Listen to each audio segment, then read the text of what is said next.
السلام علیکم، شرائط دسو سے میں ہوں عبدالقیوم صدیقی اور آپ ہیں اے کیو ایس کے ساتھ۔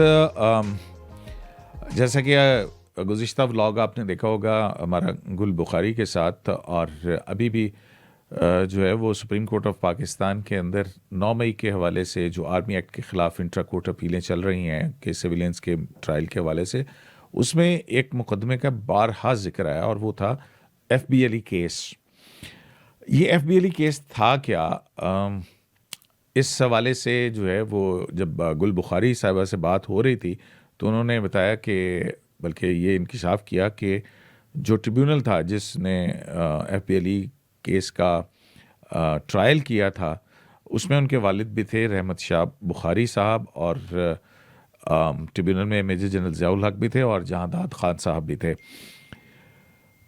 تو ان کا کہنا تھا کہ ان کے والد نے بہت ساری شیئر کی تھیں چیزیں کہ یہ کیس کیا تھا اپنے بڑے صاحبزادے وجاہت بخاری صاحب سے۔ تو ہم نے کہا تھا کہ تاریخ کے جھروکوں کو دیکھیں گے تو وجاہت صاحب آج سے کینیڈا سے ہمارے ساتھ ہیں۔ وجاہت صاحب بہت شکریہ وقت دینے کے لیے۔ تو کیا یادیں ہیں آپ کی؟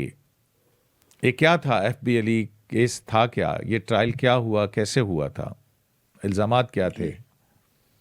سب سے پہلے تو thank you for inviting me. ہوا ایسا تھا کہ آفٹر 1971 وار کچھ آفیسرز تھے who were disgruntled، مایوس تھے اور غصہ تھا۔ یہ آفیسرز ایک تو بریگیڈیئر ایف بی علی تھے، ایک فل کرنل تھے علیم افریدی، اس کے علاوہ کچھ میجرز تھے، جونیئر آفیسرز بھی تھے، کیپٹن تھے۔ تو ان کی انہیپینس یہ تھی کہ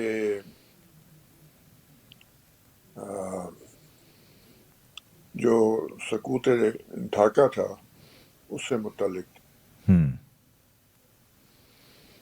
اب ان کو ان کے خیال میں شاید ان کا یہ اب میں خیال اپنا کہہ رہا ہوں کہ ان کو یہ خیال تھا کہ اس کے رسپانسبل جو تھے وہ اس وقت کے وزیر اعظم تھے ذوالفقار علی بھٹو۔